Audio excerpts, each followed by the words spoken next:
Pernah nggak lu lihat orang yang hidup pas-pasan, tapi ponselnya iPhone terbaru? Atau tinggal di kontrakan kecil, tapi motornya keluaran terbaru? Buat sebagian orang, ini aneh. Kok bisa ya, hidup pas-pasan tapi gengsinya tinggi? Pertanyaannya, kenapa fenomena ini terjadi? Apakah ini sekadar kebodohan finansial, atau ada hal yang lebih dalam? Bayangin kamu main Mobile Legends. Levelmu belum seberapa, tapi kamu udah pakai skin yang keren. Apakah skin itu bikin kamu lebih kuat? Enggak. Tapi bikin kamu terlihat lebih keren, lebih percaya diri, dan dihormati pemain lain. Nah, gengsi dalam kehidupan nyata sama persis dengan skin di game. Bukan soal fungsi, tapi soal simbol. Coba bayangin ada seorang anak kos. Uang bulanan dari orang tua yang hanya cukup untuk makan dan bayar kuliah. Sering makan mie instan di akhir bulan. Tapi kalau nongkrong, dia megang iPhone keluaran terbaru.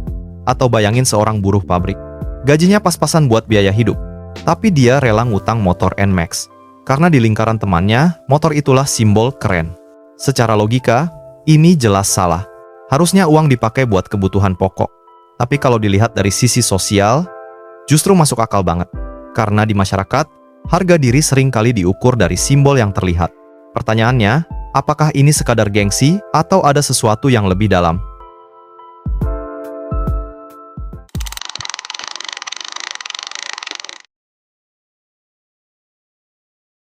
Kata gengsi di Indonesia punya makna yang unik. Kalau di Kamus Besar Bahasa Indonesia, gengsi berarti harga diri atau kehormatan yang membuat seseorang segan melakukan sesuatu yang dianggap merendahkan dirinya. Tapi dalam percakapan sehari-hari, gengsi lebih sering dipakai untuk nyinyir. Gajinya pas-pasan, tapi gengsi tinggi. Kalau nggak pakai iPhone, gengsinya jatuh. Seolah-olah, gengsi adalah penyakit orang miskin. Tapi jarang ada yang bilang orang kaya gengsi. Padahal jelas-jelas barang branded mereka juga simbol gengsi. Artinya, gengsi bukan soal miskin atau kaya. Gengsi adalah kebutuhan manusia, ingin dihargai, ingin dianggap, ingin dilihat.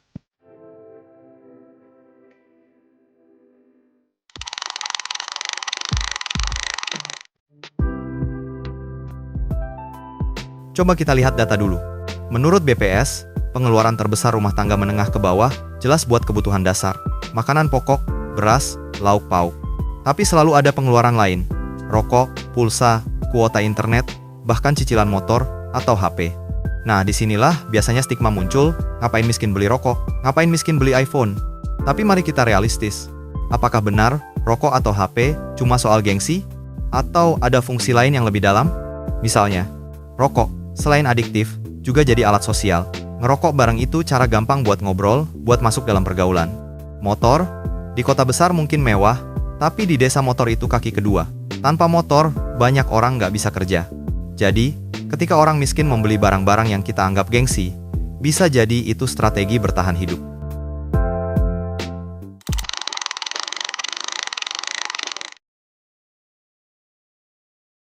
Sosiolog asal Prancis, Pierre Bourdieu, punya istilah keren untuk menjelaskan fenomena ini, yaitu konsumsi simbolik.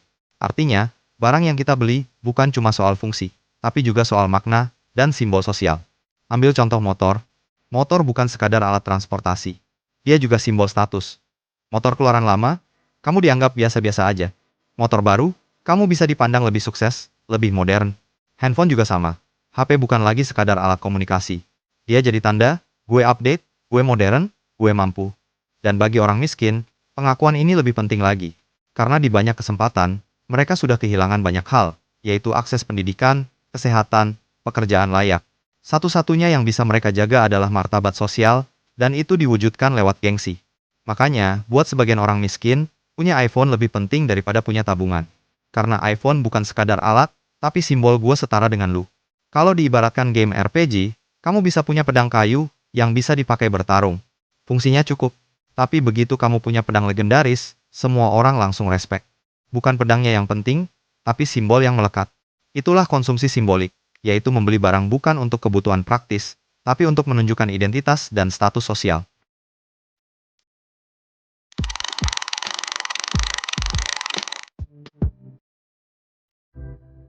Tapi gengsi ini bukan sekadar soal gaya hidup. Ada sesuatu yang lebih dalam, yaitu martabat. Buat orang miskin, gengsi kadang jadi senjata untuk melawan rasa rendah diri. Kalau mereka tampil sederhana, mereka bisa dipandang rendah, disepelekan, bahkan diremehkan di lingkungannya.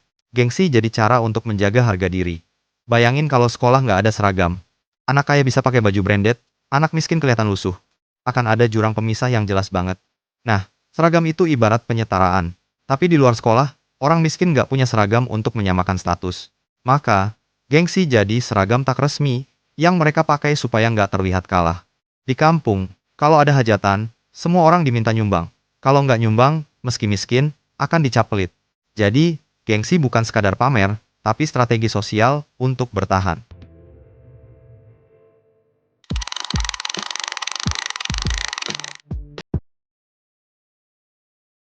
Sekarang kita masuk ke era yang lebih kompleks. Di zaman media sosial, gengsi bukan cuma ada di dunia nyata, tapi juga di dunia maya. Upload kopi Starbucks, foto di mall mewah, pamer OOTD di Instagram, semua itu sering bukan soal kebutuhan, tapi soal simbol. Sosiolog Jean Baudrillard menyebut fenomena ini sebagai hyperreality. Kita lebih peduli pada gambar tentang diri kita, daripada kenyataan diri kita. Bayangin kamu main The Sims. Karakter kamu lapar, tapi kamu pilih beli dekorasi rumah dulu, biar kelihatan indah. Nah, begitu juga orang miskin. Kadang mereka nggak cukup makan, tapi punya iPhone supaya hidupnya kelihatan indah di Instagram. Jadi, gengsi, di era digital, berubah jadi konsumsi simbolik yang makin kuat. Orang bukan hanya ingin dihormati di dunia nyata, tapi juga di dunia maya.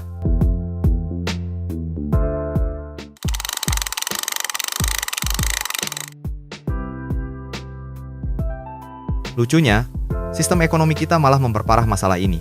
Coba lihat, orang kaya beli barang mahal, bisa cash, dapat diskon.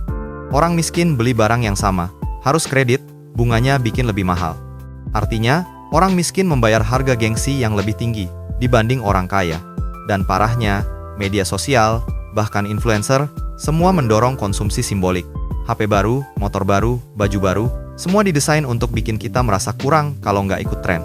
Hasilnya, orang miskin sering terjebak dalam siklus, ingin diakui, beli barang simbolik, terjerat cicilan, makin miskin.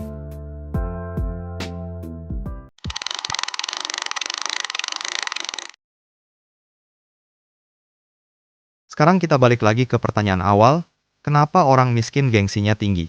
Apakah karena mereka bodoh secara finansial? Tidak sesederhana itu. Mungkin karena mereka hidup dalam tekanan sosial. Mungkin karena mereka ingin mempertahankan martabat. Mungkin karena simbol adalah satu-satunya bahasa yang mereka punya untuk dihormati. Dan kalau dipikir-pikir, kita juga sering melakukan hal yang sama kan? Kita beli barang bukan karena butuh, tapi karena ingin terlihat.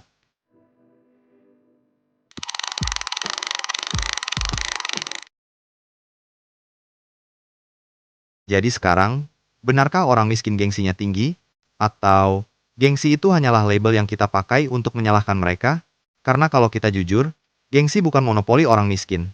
Orang kaya gengsi, orang menengah gengsi, semua manusia gengsi. Bedanya, gengsi orang kaya dianggap wajar, gengsi orang miskin dianggap salah. Padahal, gengsi orang miskin seringkali bukan soal pamer, tapi soal martabat, soal diakui, soal tetap bertahan di dunia yang terus meremehkan mereka. Jadi mungkin pertanyaannya bukan lagi, kenapa orang miskin gengsinya tinggi? Tapi, kenapa kita begitu cepat menertawakan gengsi mereka, tapi menutup mata pada sistem yang bikin mereka terjebak? Tuliskan jawabanmu di komentar. Karena, mungkin, jawabanmu lebih penting daripada isi video ini.